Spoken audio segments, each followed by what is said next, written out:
Good morning, Waken Takers. How are we doing today? Good morning, Happy Hudson. See you in the chat before the show even starts. Love to see it. How we doing? How we doing? How we doing, everyone? Coming back once again. Wake and Take Tuesday, August 5th. Got a whole weekend full of news to recap here. And honestly, we even got a quote that's been circulating about a very buzzworthy player this morning. So gonna kind of just jump right into it. And I'm also gonna ask you guys, bear with me a little bit, fighting a little bit of a cold. So the voice might come in and out. Did not help that I took my son to Monster Jam this weekend for his birthday celebration. So lots of hooting and hollering, lots of excitement going on. So the voice is a little bit shaky today. So appreciate y'all bearing with me as always. But we're here, guys. It's August. I said it at the beginning, August 5th. We are here. We are 30 days away from the start of week 1, Thursday night football. We all know what time that is. It's redraft season, baby. Let's go. It's time to really just lock in every bit of news. Every shift on the depth chart means more as the days go on. So let's get going. Let's take a look at the news here today. Actually, though, before that, just want to remind you guys, be sure to subscribe to the Player Profiler Now YouTube channel. Follow Player Profiler Now over on X. There's constantly new shows, new shorts, polls, posts, everything that you can imagine just flying out of every corner of fantasy football. We got your redraft takes, your dynasty takes. We still got best ball takes coming.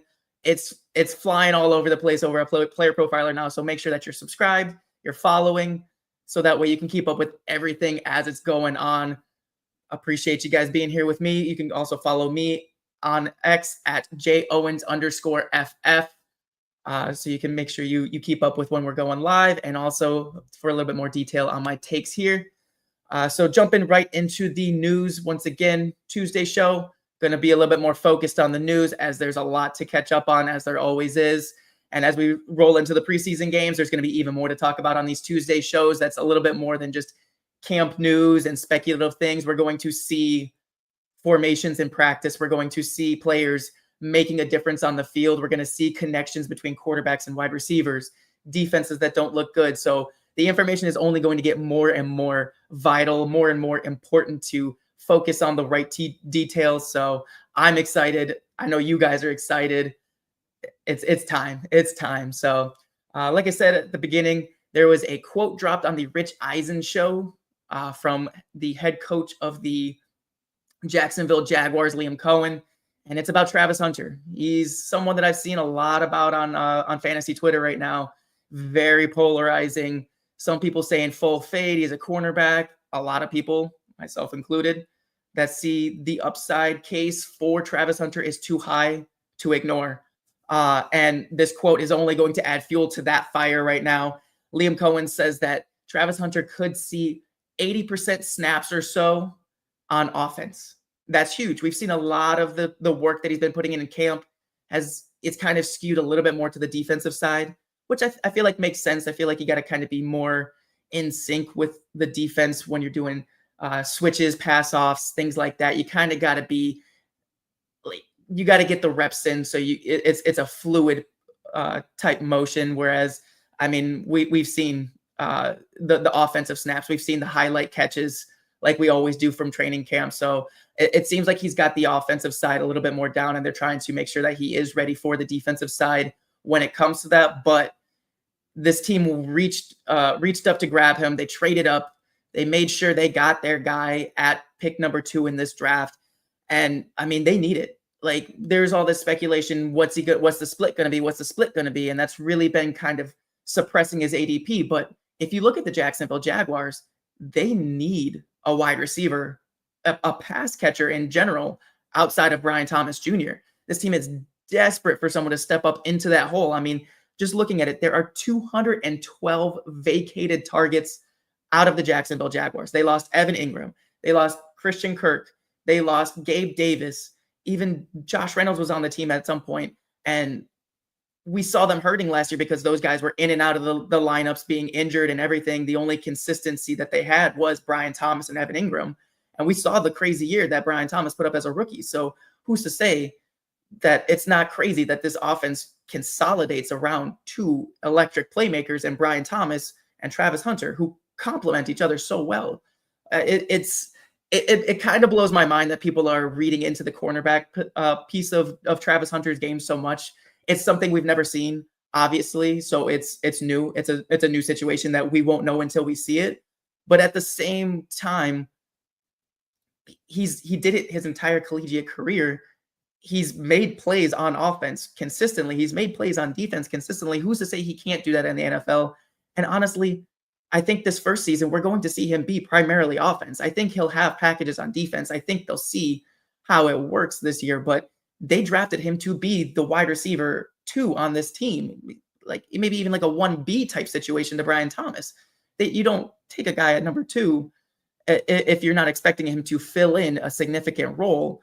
So right now, like I said, he's going at a bit of a discount in terms of ADP. And I think with this news here and the more we see from the preseason games, I think that it will correct a bit. So if you do have an early draft, take advantage, go get Travis Hunter right now, because as I said, the range of outcomes is wide, because if he does become a defensive player primarily, it does obviously make it a tough pill to swallow at his ADP, but the upside is insane. This guy would be going mid to late second, early third, and you're getting him I've seen him go mid to late fourth, even later than that. So it's something where you can take advantage right now because there is uncertainty. It's an ambiguous situation, which we know that that's where you take advantage in fantasy football, especially in redraft, is when there's uncertainty, you have a take, and like I said, the range of outcomes, the ceiling is just insane.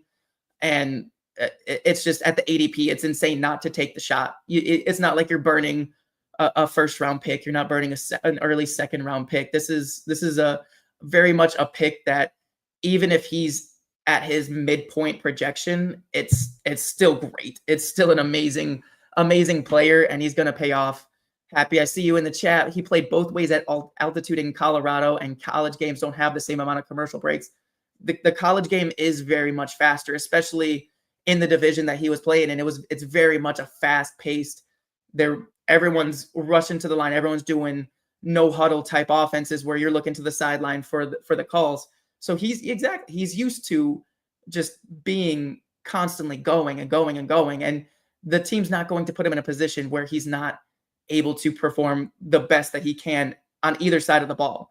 So I definitely think with Cohen being the head coach, Cohen being a big push to get him, that they're going to skew his snaps to the offensive side, as we're seeing with the quote on the Rich Eisen show.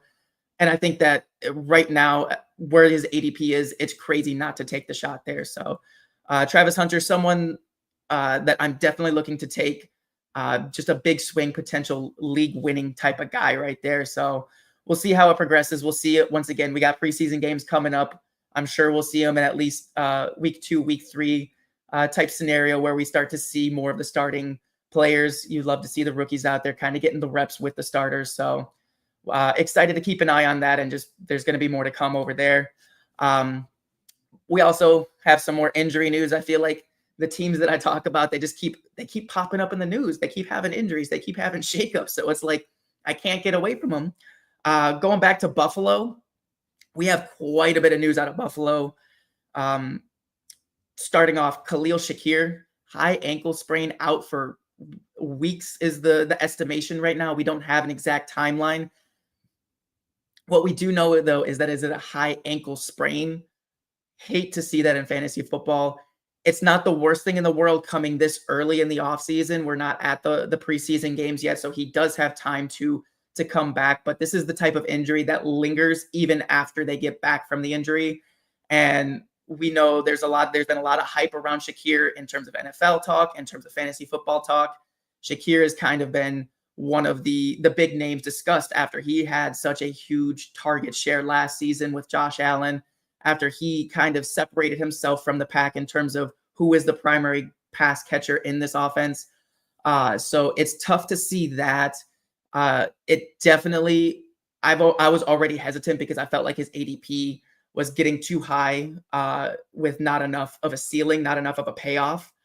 So he's even more of an avoid for me right now. His ADP will drop and correct a little bit with this injury news, so I want to see where that shakes out. But I'm still sticking true to my Keon Coleman take here in Buffalo as the wide receiver to go after. I think that this gives him another opportunity to step up, to take a meaningful target share in this offense. And I think he's got the big playability. He's got the route tree that you want to see get more volume. It's very much reminding me of not the same type of player as Jameson Williams, but the same type of situation as Jameson Williams, where he was kind of boxed into a specific role. And we know that the offense wants to see more out of him. And we saw that more and more last season with Jameson Williams. I think that we can see that same kind of jump here with Keon Coleman in year 2, where they work him into more situations. They open up the route tree a little bit more. He's got another year with Josh Allen, another offseason with Josh Allen. He's fully healthy, recovered from the bone chip in his wrist. Hopefully, knock on wood. That's what we're hoping. So he's got the opportunity to step up and be the one in this offense. There's a lot of just uncertainty flying around. There's other guys on this team. Josh Palmer could see more opportunity from this. Elijah Moore is someone who is a slot receiver who could just be a one-for-one swap out with Khalil Shakir if he misses extended amounts of time. And also Dalton Kincaid, someone that they could slot in as a big slot, move him out of inline a little bit more and more into a big slot type of role where he's more of a move tight end, which honestly kind of fits his profile a little bit more, kind of fits his play style a little bit more. So honestly, I think best case scenario in terms of fantasy football is Kincaid gets bumped out, is the big slot while Shakir is recovering. Coleman's on the outside being the number one, and then Palmer is going to be more of a flanker type guy.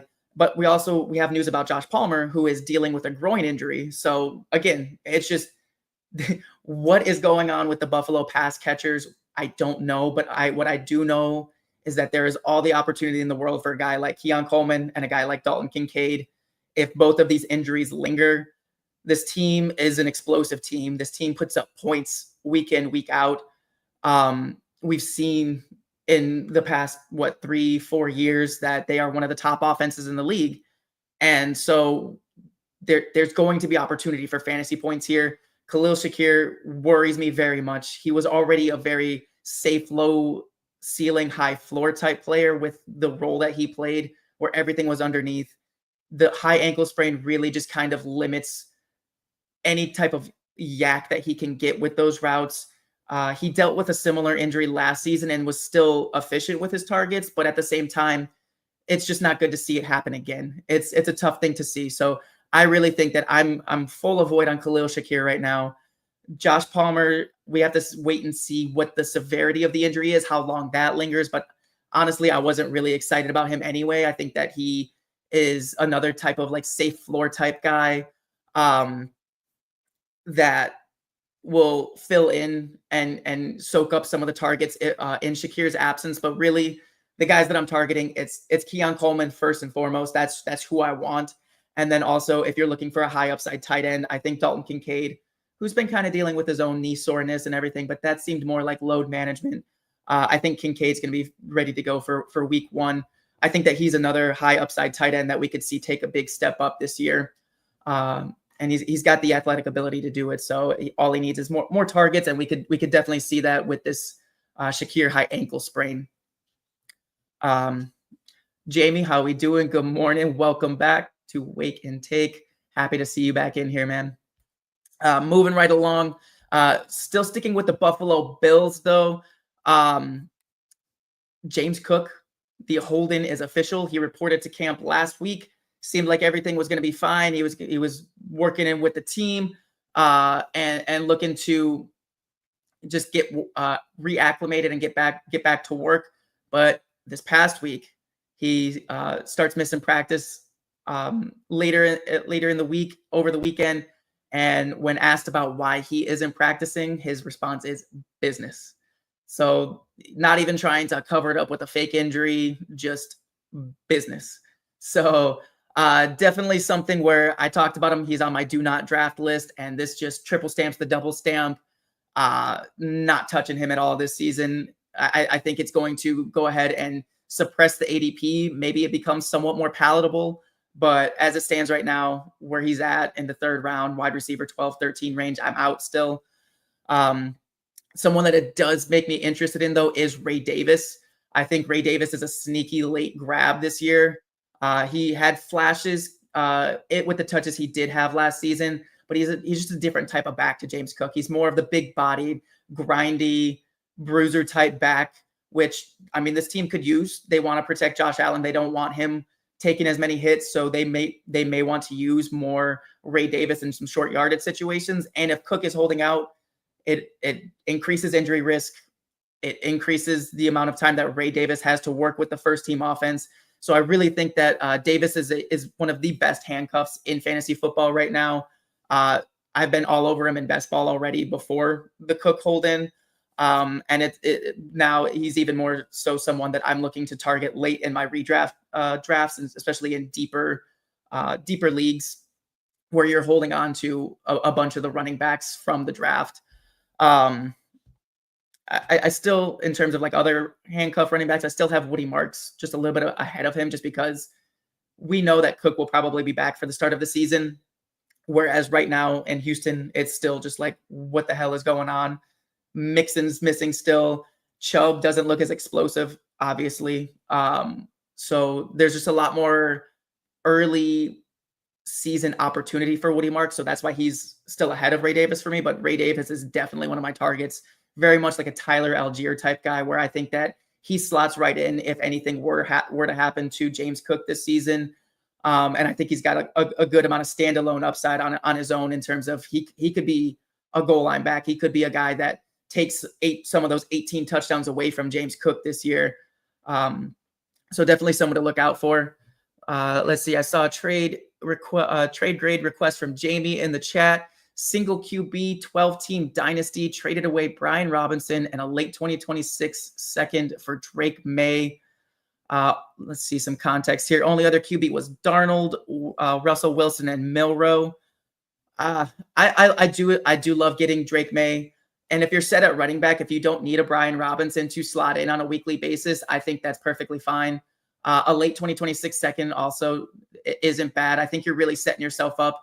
You were kind of riding the lightning, it seems, last year with Sam Darnold and Russell Wilson as the QBs, and having Jalen Milroe come in this season is definitely a lotto ticket. So I think that you're locked in with Drake May now as your super like set it and forget it type quarterback. And hopefully there's been nothing but good news coming out of camp with the New England Patriots passing game. So I think overall it's a good trade for you. Like I said, okay, more context. Yeah, I have Walker, Barkley, and a bunch of darts like Taj, Shipley, and Roshan. Yeah, I think that's perfectly fine. Then I love Brian Robinson, but it also seems like the team is looking to get a little bit younger, get a little bit more explosive there. So I think Robinson benefits from the offense, but I don't think he's that special type of player. So to get a guy like Drake May, who could be locked in for the next 10 years and still retain trade value, even a single QB league with his rushing upside, I think that's a good move for you. I like that. I like that a lot. You're addressing the weakness and shipping away an asset that isn't really vital to your team right now. Obviously, with Walker kind of being injured right now, good segue right now, as that's where I was going to go. Kind of makes it a little bit sticky.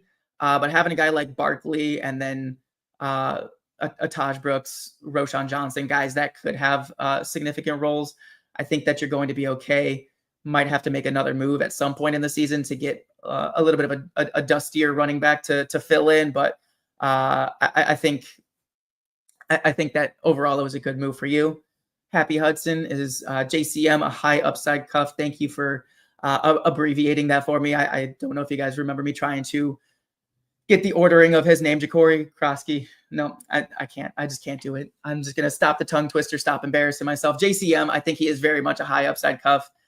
People are going to freak out because the unofficial depth charts came out and he was what, like running back 5 or something, like 4 or 5 or something like that on the depth chart, people are gonna be like, oh my God. I don't read into the unofficial depth charts at this point of the season. It's insane. They usually rank list the rookies last. There's a lot of teams that just slap some a lot of names that just get slapped onto a piece of paper and they call it a day at that, where the starters are at the top and then everyone else just kind of files in. It could be in any which order. So I think JCM is definitely a high upside handcuff. He does kind of have a lot of obstacles in his way though, because he does have Brian Robinson ahead of him, and Austin Eckler is still there. There is still that veteran deference, but I think JCM is doing what he needs to do to have that opportunity should it arise. If anything happens to Eckler, if anything happens to Brian Robinson, I think he's earned himself a piece of the pie if an injury were to take place.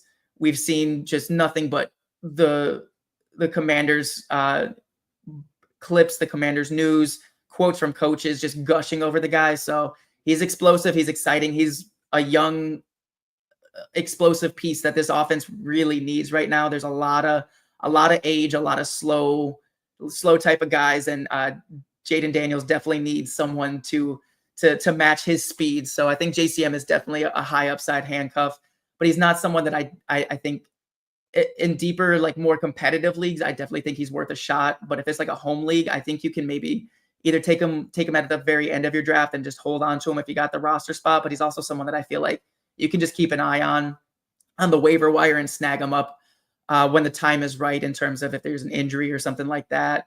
And Jamie, you hacked my show sheet. Google Docs betraying me once again. But yeah, so jumping over, like Jamie was talking about, we got Kenneth Walker news. He's been missing some time with a foot injury, and it's Groundhog's Day all over again here with Kenneth Walker in Seattle. Dude just can't stay healthy. We've seen him just plagued with injuries, and it always seems to be something lower body that just limits him. Explosive, amazing on the field, but the amount of times that you can get him consistently on the field are just becoming less and less frequent.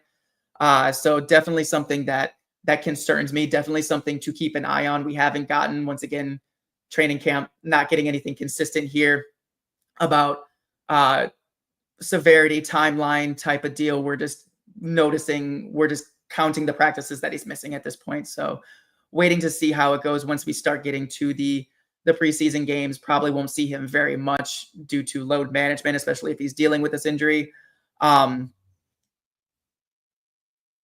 But it does make things interesting in Seattle. Zach Charbonnet, an interesting name to keep an eye out for. I think he's one of those guys where he was a handcuff plus type guy anyway, where he's going to have a role in this offense.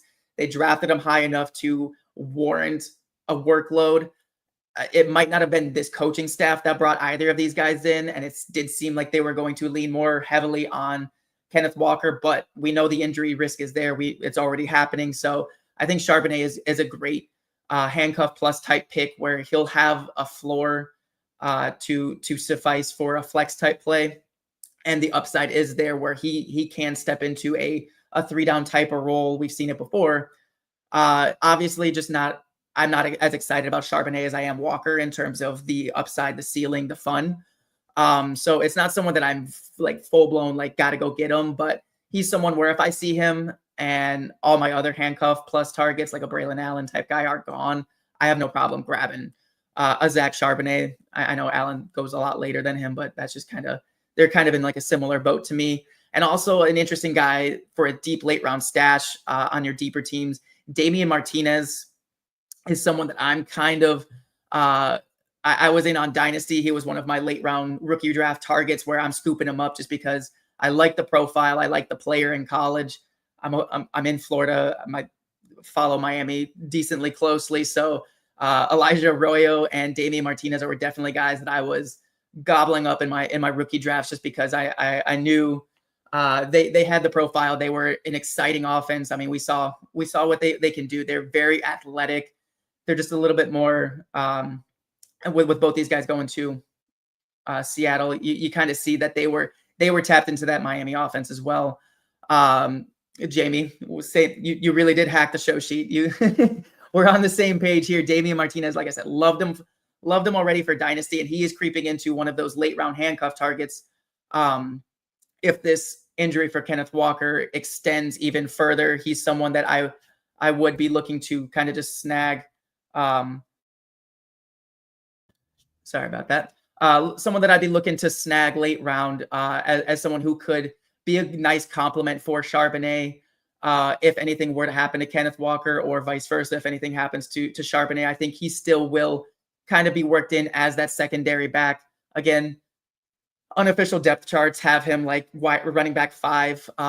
But the door really opened because Kenny McIntosh is dealing with that serious injury. He's on IR. He's not going to be coming back. I think I saw this season. So the door is open for Damian Martinez. He slipped a little bit further than we had hoped in the NFL draft, but the opportunity is there for him to grab a piece of this Seattle offense, which if it's like the Vikings offense last season, there is value to be had there in the running back room, especially as a running back too. So definitely someone that I'm looking to grab, but really keep an eye on the Kenneth Walker news. And take your shots on guys like Charbonnet and Martinez, especially maybe in some best ball. Once again, the Rabbit Draft is back up. The $10 Rabbit Draft is on FastDraft right now. It's filling up. Go get your drafts in. The season is coming. We got, like I said, 30 days. So get your $10 drafts in. And let's go ahead and hear from the Podfather about that Rabbit Draft. You asked, we delivered a full best ball tournament on FastDraft, but we do it the FastDraft way. And it's called the Rabbit, because of course it is. 20-second time clock, 15 rounds. These drafts, they take 20 minutes. That's it. So you get a lot of new people coming in and playing, get a lot of best ball bros playing, exploitable ADPs, no rake. It is the best EV in all of fantasy. You should just go to fastdraft.app, use code FAST. You get a $50 deposit match. These things are a blast, and it's the best use of your funds in all of fantasy. Absolutely agree there. It's honestly, I love the fast draft format. I love the rabbit format. It's quick. It's fun. I get in, I get out, I get my team. I get to go ahead and post it on Discord and go ahead and tell everyone that I won the whole thing. Go get your fast drafts in. Go get your rabbit drafts. They got IDP tournaments going on too. So there's a lot of different variety over there on Fast Draft. And remember, if you do, make sure you use code JOwensFF for a $50 deposit match. I'll tell you someone that I have been shifting over towards, and someone that is making some noise in camp that I doubted. Spoke about it on the first show that I did with when Jason brought me on. Anthony Richardson is making noise.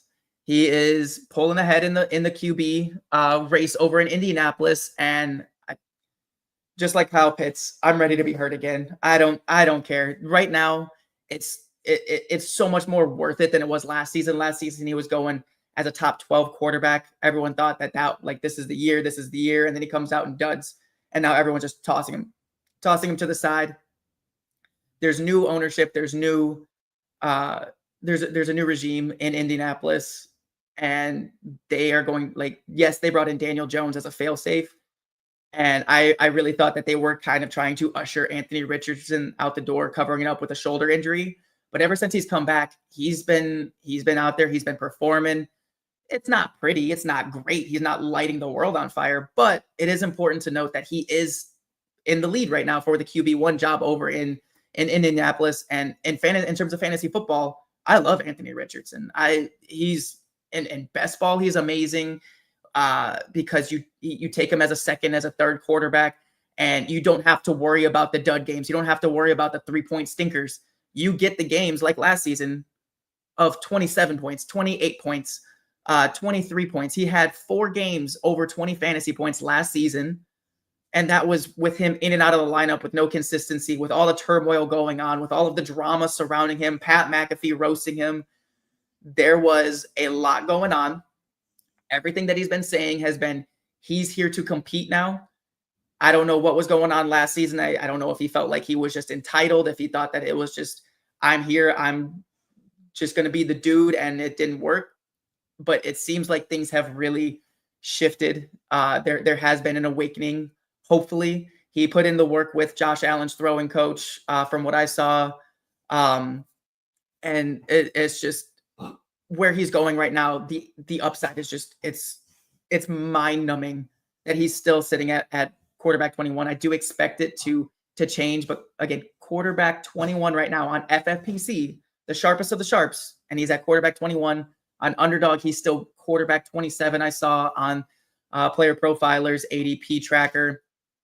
It's just, especially in best ball, especially Underdog, the rabbit, like it's insane the amount of points that you can get from Anthony Richardson. And he is definitely someone, like right now, my QB draft strategy has been, if I don't get one of the top 4 guys, I'm kind of just punting along until I get, like, if Justin Fields reaches his ADP, I'll take a Justin Fields, but I want the rushing upside. I want a guy that can score rushing touchdowns and really provide that ceiling. So it's the top 4 guys, Allen, Jackson, Daniels, Hurts, those 4 guys. Once they're gone, I'm pushing it to a guy like Fields, a guy like Drake May, even a JJ McCarthy, who we haven't seen what his mobility is like after the knee injury, but someone that we know has mobility. And then Anthony Richardson. He has only up to go. Like, I get it. It's been bad. We've seen just miserable passing performances, but we have heard there's some slight improvement. Again, he worked with the coaches, and again, at his ADP, like, why not take the shot? We've seen it. We've seen the upside. We've seen almost 30-point games, depending on what your scoring format is. I think he is 100% worth a shot, even as just a second quarterback on your roster. If you're not going with one of the top 4 guys, top 5 guys, if you grab him late in the draft, even in redraft as a second quarterback, just to see how he starts the season. I mean, opening schedule against Miami, which they're going to have to score points, I think. I don't think that's going to be a low-scoring game. I think Miami's offense is more on track than it was last season. So I think that has potential to be a shootout type game for Anthony Richardson to run, pass, do whatever he's got to do. Second week, yeah, I'm going to go ahead and say don't play him against the Broncos week 2. I wouldn't do it. That's why I would take him as a second quarterback in my league, because I don't want to start him for week 2. But then we come back and it's week 3 in Tennessee. It's a divisional game, so I think that it's definitely the possibility for Anthony Richardson to have 2 out of the first 3 weeks be good games. And if he does perform against Denver, you have a league winner on your hands. If he can show that he, even in bad games, matchup wise, if he can still provide fantasy points with the rushing, you have a potential league winner in the 18th round, 17th round, last pick of your home league draft type guy. You can get him for free, and he can go ahead and win you your league with 30-point performances. It's crazy. It's crazy not to take the shot, in my opinion, if you don't have one of the top guys. He's someone that I will be going after. He is someone that I have no shame of flipping my opinion on, because at the beginning when he had the shoulder injury of camp, I was saying, oh, Daniel Jones is going to be the quarterback. I projected it. I said that. I thought that was going to be the case. But right now, he looks like he's back in the lead for the QB position. In terms of what this means for the pass catchers, right now, from what we're hearing in camp, and of course, we still got to see in preseason games, we got to see what the target share looks like in terms of everything. But right now, Josh Downs still seems like to be the primary read. And with a guy like Richardson, where the passing game is his problem, the coaches are going to be in his ear. Don't go, hit the first read, and then if not, make something happen. He's not going to be a progression type guy. He's not going to be a pocket passer type guy that goes first read, second read, third read, fourth read. He's going to be first read, maybe second read, go. And that's great for fantasy for him, but it does make things very gross in terms of the pass catchers. Josh Downs is still the only guy that I want here. It's kind of been my motto the entire time with Indy. Josh Downs, the target earner, that's who I want. Michael Pittman isn't a void if it's Anthony Richardson, Alec Pierce, A.D. Mitchell, those type of guys. They're going to have games here and there, but if it's not best ball, I don't want them. I don't want them at all. The only reason I would take them in best ball is for a cheap stack with A Rich. So really, Josh Downs, this does kind of hamper my hot take of Josh Downs being a top 20 wide receiver, because I don't think that he can get there with Richardson unless Richardson comes out and is just a completely different passer. So it does kind of bum me out a little bit there, but I think that he's still going to be a good value, Josh Downs, where he's going, but it definitely caps the ceiling quite a bit. And also, I feel like this caps the ceiling for Jonathan Taylor. When it was Daniel Jones, I was very much on board with Jonathan Taylor as one of those like first or second picks of the second round type guy, where he's my anchor running back behind a guy like a Nico Collins, Brian Thomas, Puka type guy. This kind of makes me a little bit more hesitant to draft him as that type of guy. I will go ahead and push up a guy like Achane, just because I feel like Richardson will vulture more touchdowns. He'll vulture more rushing opportunities out of this running back room.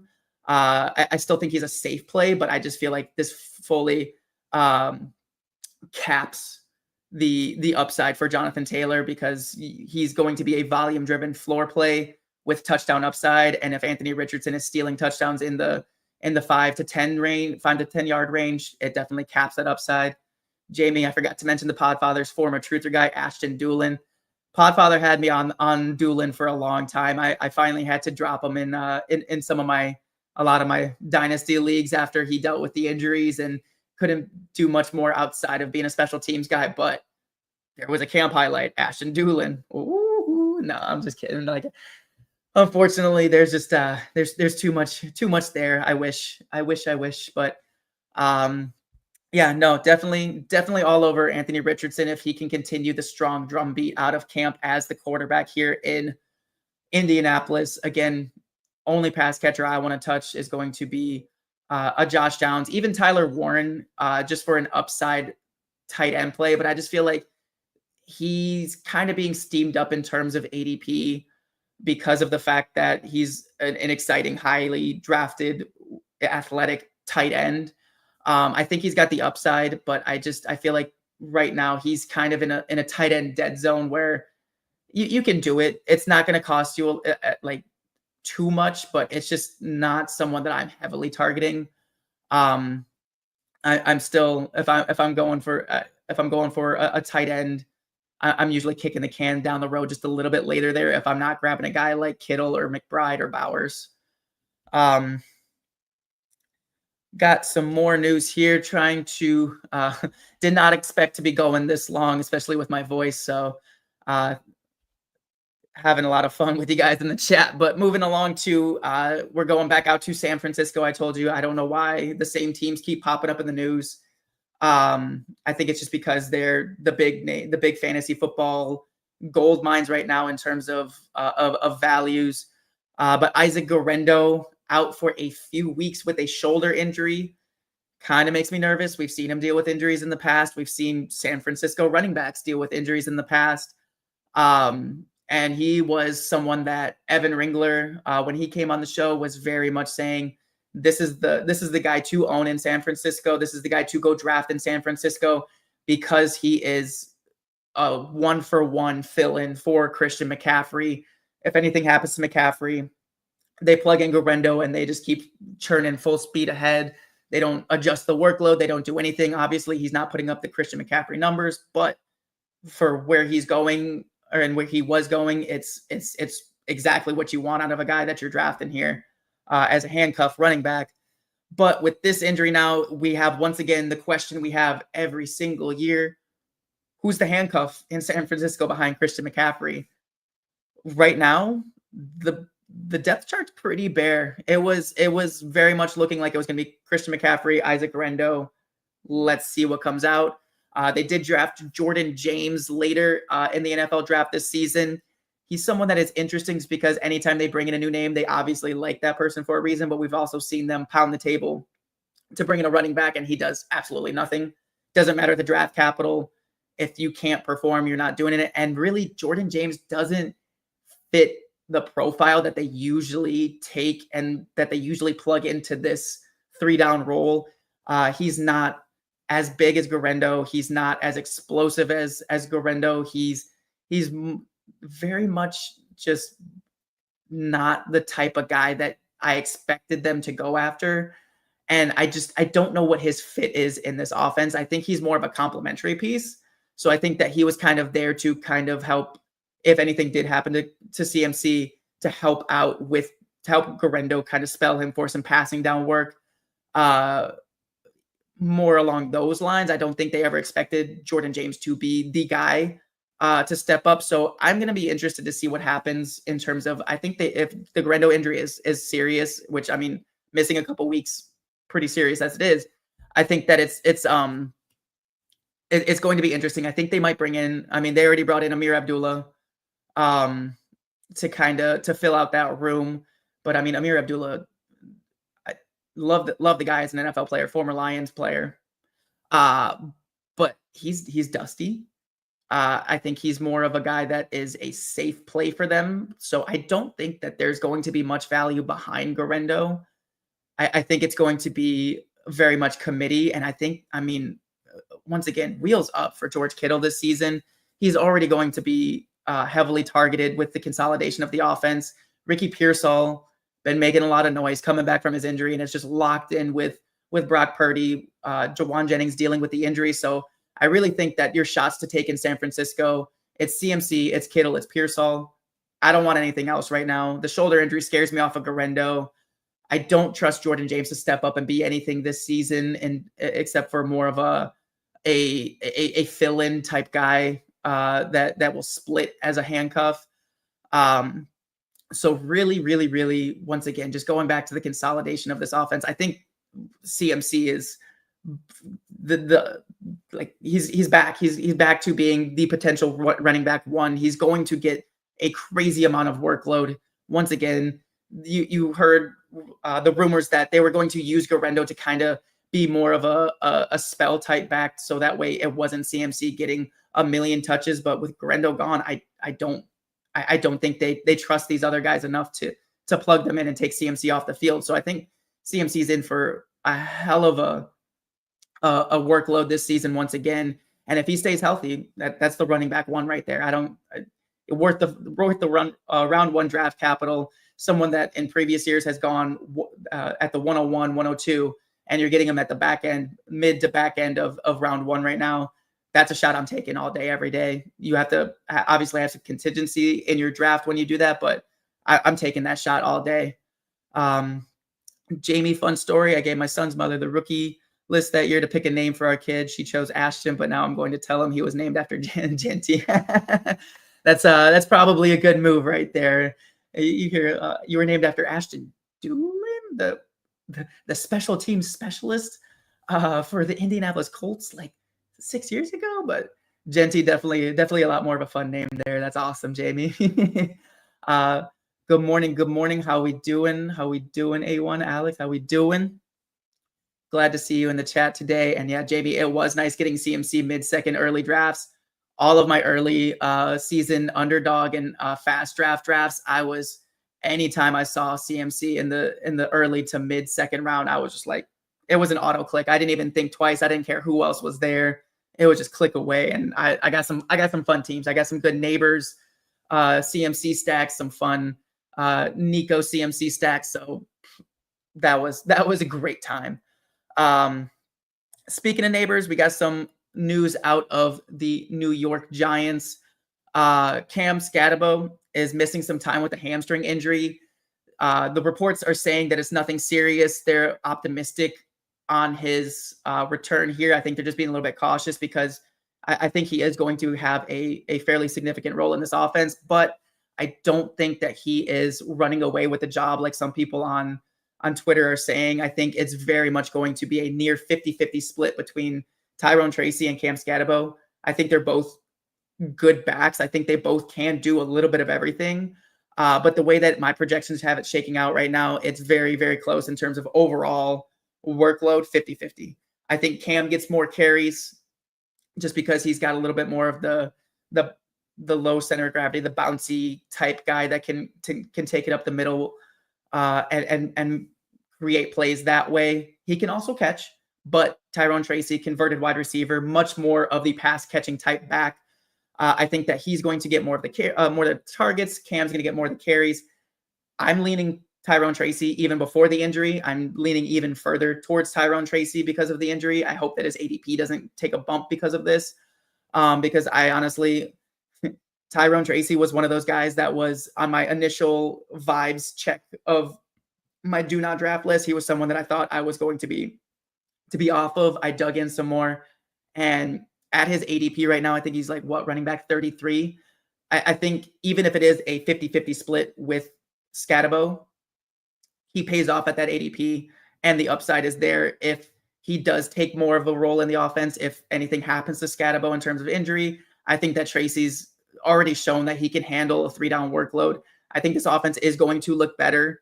I don't think it's going to be one of the best offenses in the league, but I think it's going to look more consistent week to week with a Russell Wilson under center, and then even more upside potential with Jackson Dart later in the season if things do go off the rails. But I just think that Tyrone Tracy is the back to target right now. I truly don't have an issue taking Scatabo either. If I miss on Tracy and Scatabo falls behind him, I'll go there. I have no problem taking Scatabo. I think going after one of these running backs in the New York backfield is a good move, just because there is upside. Right now, they are cannibalizing each other's opportunity, but their ADP reflects that. There's nothing about their ADP that says one of these guys is going to be the one of these guys is going to be the two. It's very much 1A, 1B. Both guys have just a crazy amount of upside if there were to be an injury. So grab whoever your preference is. Mine is Tyrone Tracy. I like the pass catching ability more. But we're keeping an eye out for Scatabo to return to practice and just get more details on the severity. But right now, everything, again, optimistic. So I think they're just being cautious with the rookie running back here. Jamie in the chat, my second son is turning 4 years old. Did the same thing with him, and she chose Chase. So good pick naming after no best wires. There you go. See, you had the deep sleeper pick for for your son, and then you get Chase for the 4-year-old. That's awesome though. My son turns 4 next week, so it's definitely a fun age, and love hearing that, man. Going along, I got some quarterback news. Looking still with the injuries, Matthew Stafford is someone that I am starting to get concerned about. As you guys know, I've said it enough times. I'm a Lions fan. I love Matthew Stafford. He's one of the toughest son of a guns out there. Like, that guy will play through anything. Every single time that recap shows where he separates his shoulder and goes in, throws the 2-point conversion, walks off, like literally his arm is dangling off of him, and he's like avoiding high fives, like high five over here. I will stop and I'll watch that drive every single time, because it's just like, that's just who Matthew Stafford is. That's who you get with Stafford. He is a guy that will play through as much as he physically can, but I fear that what he can physically play through is becoming like less and less. Like, he's not able to, like, he will play through the back injuries that he's going through. He's clearly dealing with something that's more serious than before. I think it's just kind of the accumulation of everything. So it's something where I'm keeping an eye open. The Rams, usually they get their starter reps in joint practices, and he's missing those right now with this back injury. I still think at least some of it's load management, but also right now the load is 0. So you can't really call it load management when there's no load.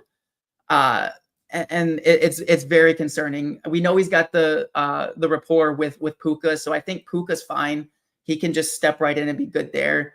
I love Devontae Adams with Matthew Stafford this season. I think they're a great fit.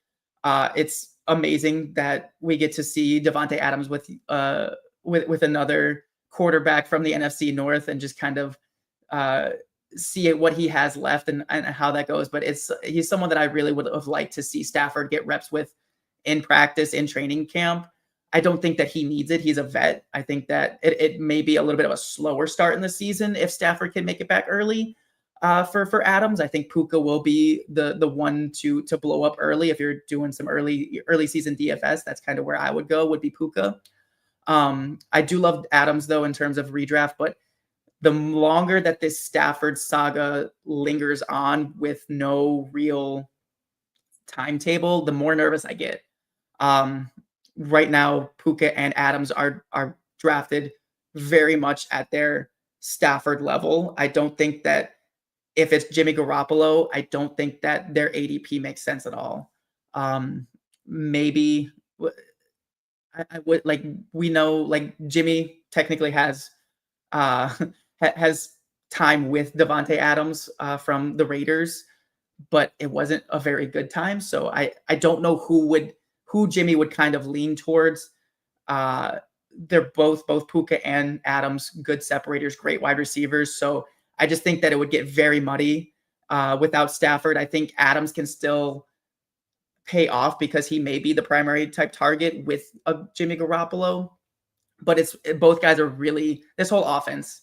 I don't really want them if it's not Matthew Stafford in terms of uh, Puka, Adams, Kyron. I'm already not a fan of Kyron Williams. I'm kind of drafting him. He's like at the bottom of that tier for me. So he's more of a begrudging click. But right now with the Stafford uncertainty, it's not really the click that I want to make. So something to just keep an eye on as we get more news. We're not really going to get anything certain because this is just McVay and the Rams. But the fact that we're not getting any type of positive movement on it, it's just the hairs on the back of the neck are starting to tingle a little bit. Like I said, I know I've lived the Matthew Stafford injuries. I've lived the saga. The dude will play through anything. And I think if he can, he will. And that's what's kind of scaring me, is that maybe he just can't anymore. I'd hate to see him go out like this. So I'm hoping he comes back. I'm hoping he's at least ready for the start of the season. So that way we can at least watch this Rams offense be exciting. I think they're an exciting team with a lot of good pieces around them. And I want to see, I'm always rooting for Stafford in terms of NFL. So don't want to see it go down like this. Dennis, how we doing? Good morning. Good morning. Welcome in. Thank you for joining us here. Jamie, how far would you discount Puka and Adams if it is Jimmy Garoppolo at QB? I think Puka has to drop at least like half a round into like, I don't feel comfortable taking Puka until I know that Stafford's going to be ready. He's someone that I'm okay like not drafting right now because I think he'll be fine, but I don't think that he's going to be the game breaker that he is, especially because there is a Devontae Adams there right now. There is another 25 to 27% target share type wide receiver there. So if the rapport is not there with Jimmy, with Puka, the round one draft capital it hurts. I can't do it. And with Adams, like I said, I think Adams, that is a click I can make in terms of drafting him at his current ADP. I do think that with the Stafford news lingering, we could see his ADP slip more than Puka's. Puka's the exciting one. Puka's the one that lights the world on fire when he's healthy and on the field. So I don't think Puka's ADP will move enough for me to be comfortable with it. Like I said, I'd probably bump him down to like Drake London's stage, Brian Thomas stage. So not too far. I would say like 2-3 wide receiver slots in terms of Puka, maybe 4. Adams, I'm fine taking him where he's at still with Jimmy, but I would hope to get a little bit more of a discount with the injury. Good morning, Patty. How we doing? Let's see what you got here. If I'm keeping London, which combo out of CMC, Achane, Janty, Nico, BTJ would you rather have? CMC all day there. I talked about a little bit earlier. CMC with the Garendo news, he's going to be an absolute workhorse that we've seen before. If he stays healthy, he's going to take you to the championship. The San Francisco schedule's too juicy for me not to go all in on CMC. Outside of that, though, I like Janty to kind of pair with a London because you have your wide receiver anchor. Janty can be your running back anchor. If you're looking to go with a 0 running back build, or you want to just kind of go wide receiver, Nico would be the next one on my list. So CMC would be by far my one. And then after that, it would be a toss up between Janty and Nico. I lean Janty just because I want to see what he has. I want to see, the range of outcomes is running back 1 at the top end. So that's someone that I want to grab, especially it sounds like it is a keeper league. So I think Janty is a strong pick there if you get to keep him next season and beyond. So that's where I would go. So CMC, Janty, Nico, the keeper kind of forced my hand to make the tough spot between 2 and 3, but Nico and Janty are very close for me there. Last little bit of news, and then I promise I will let you guys go. Sorry to make this a long one. Like I said, a lot of news to catch up on Tuesdays. This one is interesting for later in the draft, but Joe Flacco looking like he is winning the QB battle out in Cleveland. I think that we're going to see another season of high pass volume Cleveland Browns play. We've kind of seen it in the past with Flacco himself 2 years ago. We saw it with Jameis Winston a bit last season. They've always identified themselves as a run first team, but right now there's just so much uncertainty in that backfield. Jerome Ford has gotten a little bit dinged up. Judkins is still unsigned. He's not even he's the only second round pick to not sign his contract. He's got all of the legal stuff kind of like hanging over him like a big dark cloud. Cleveland, we've already seen they don't really care about legal issues, but this may be the straw that breaks the camel back. They may make a stand here with Judkins. I don't think so because he is, second round pick, high second round pick, was it high to mid second round pick, a player that a lot of people in terms of NFL and fantasy were excited for, and someone that they needed. They needed a running back to take the brunt of the load. They barely brought Jerome Ford back. They made him take a pay cut. They also went out and drafted Dylan Sampson in the same draft as Judkins. So they've been trying to restock this running back room, and we know that they always want to identify as a run first team with a strong defense, but I just don't think that they're going to be able to do that this year. There's too much uncertainty. And I think that's why Joe Flacco is the front runner for Cleveland right now. He is the quarterback in that vast quarterback room, which, by the way, added Tyler Huntley to. Like, what are we doing, Cleveland? Why do we need 8 quarterbacks? Why do we need 8 mid quarterbacks? Like, what are we doing? You drafted 2 rookies. If you want the 2 rookies to show you what they got and just tank this year, just tank. Just let the rookies play. But in terms of fantasy football, give me Joe Flacco. I want to see it. We've seen Flacco as of late in his career. When he's in the game, he's chucking the ball. He is very much Jameis Winston light, in my opinion, in terms of just throwing the ball. Last year, we did see that the Cleveland Browns were averaging 47 passes a game over towards the end of the season. They were well over 40 pass attempts per game.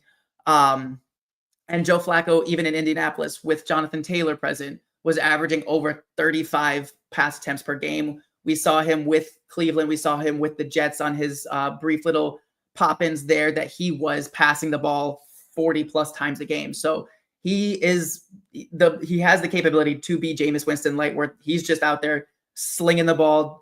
It's not pretty. It's not great. It's not efficient, but there's enough volume there for everybody in this offense to eat in terms of pass catching. I like, if it's Flacco, I like Judy at his ADP. I like Njoku at his ADP. But the guy that I'm really sneaking into all of my drafts, and he's someone that I targeted heavily early on in best ball, is Cedric Tillman. I think Cedric Tillman season's here as long as Joe Flacco's quarterback. We saw it's a small sample, but last season when he was getting 80% plus snap share, where he was the dude in that offense, he had 4 games. So again, small sample, I get it. But in those 4 games, he averaged 18.6 fantasy points per game in full PPR, and he was averaging 10 targets per game. Again, he doesn't have to be the number 1 target when they're throwing the ball 40 to 50 times a game. He can still get 10 targets a game when they're throwing it that much. So I think while everyone's going to rush to Judy and Njoku, which Njoku, one of my, like, and if you want to talk about guys like around the Tyler Warren, Colston Loveland range, I like Njoku a bit better because we've seen it. And I think that if they're passing the ball 40, 50 times a game, at least early in the season, Njoku's a good guy to grab. But really, like I said, Cedric Tillman is kind of like is he even a sleeper at this point? Like, he's talked about. But Cedric Tillman is someone that I'm one of those wide receivers that I'm snagging later in drafts just because we could see all 3 of these guys eat, and Tillman is explosive. He is a big target. He's got touchdown upside. And like I said, Flacco's in the DGAF part of his career. He does not care. He doesn't want to coach these young guys. He doesn't want to do anything but go out there, make his money, and chuck the ball around. So it's best case scenario for us here in fantasy football land for Joe Flacco to be the quarterback. And again, I just think that there's so much uncertainty in the running back room in terms of offensive line, in terms of the actual running backs themselves not being ready to go at least early in the season, that they're just going to hand the ball to Joe Flacco and tell him, throw the ball around, go have fun. And I think that's exactly what they're going to do. So I think you can go ahead and at least draft those three guys. Like Happy Hudson said right there, love the Tillman take. He is practically free. He's free. You have to pay about inappropriate ADP for Judy and Njoku. Cedric Tillman's ADP doesn't make sense to me if you're saying that Judy and Njoku are going to be good with Flacco and you're going to sit there and just let Tillman keep sliding and sliding.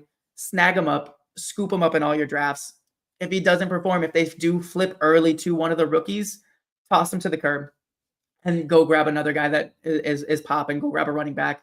But the upside is too great from what we saw. Like we saw it with our own eyes. We saw him perform. And again, 10 targets a game isn't outlandish in terms of a team that's throwing 40 to 50 times. So I think Cleveland is going to be an absolute disaster, but it's going to be a fun disaster if they let Joe Flacco stay in there. Love to hear it, Jamie. Tillman is my most owned wide receiver in Dynasty and Best Ball. Absolutely love to hear it. I know Johnny Tuma is a big Cedric Tillman guy too, so I'll have to link up with him and we can start the Cedric Tillman fan club going. I'll invite you guys. But that's the news I got. Like I said, I went way over where I expected. I'm shocked my voice lasted this long. I thought I was going to get 30 minutes and be done, but here we are. Keep on chugging at 1 hour. So I appreciate you guys hanging in there. That's all I got for today, though, in terms of news. I'll be back on Thursday, as always, catching up on the Tuesday, Wednesday, Thursday morning news. And then I'm looking to kind of go over my quarterback tight end draft strategy, kind of go into more of how I'm looking to build my rosters. Obviously, things change draft to draft, league to league. So we'll get into a little bit more on Thursday, but just want to thank you all once again for joining me on Wake and Take. Had a blast as always. Love all of you guys in the chat. Bring in all of your questions. Bring in your trade grades. I love seeing that. It makes me so happy to see the community coming out for us here. So appreciate you guys. Once again, follow me on Twitter, X, whatever, at @JOwens_FF. Be sure to follow Player Profiler now on X and Twitter, on X and over on YouTube, right here where you're watching most likely. Be sure to subscribe so you can get updates when we go live, and go ahead and hit the like button. Comment who you want to talk about on Thursday in terms of your QB targets, your tight end targets. Give me those so I can work them into the show sheet, and we'll bring them up then. But other than that, thank you guys so much. Have a great day. See you on Thursday. From the Podfather to you, I deeply appreciate you tuning in. And many ask, what can I do? What can I do to help support the hosts, the research they do, the production costs? Go to playerprofiler.com, Dynasty Deluxe, World Famous Draft Kit, Rankings, DFS Dominator, and of course, data analysis. Subscribe to any one of those, and you support all of us and take Player Profiler to the moon.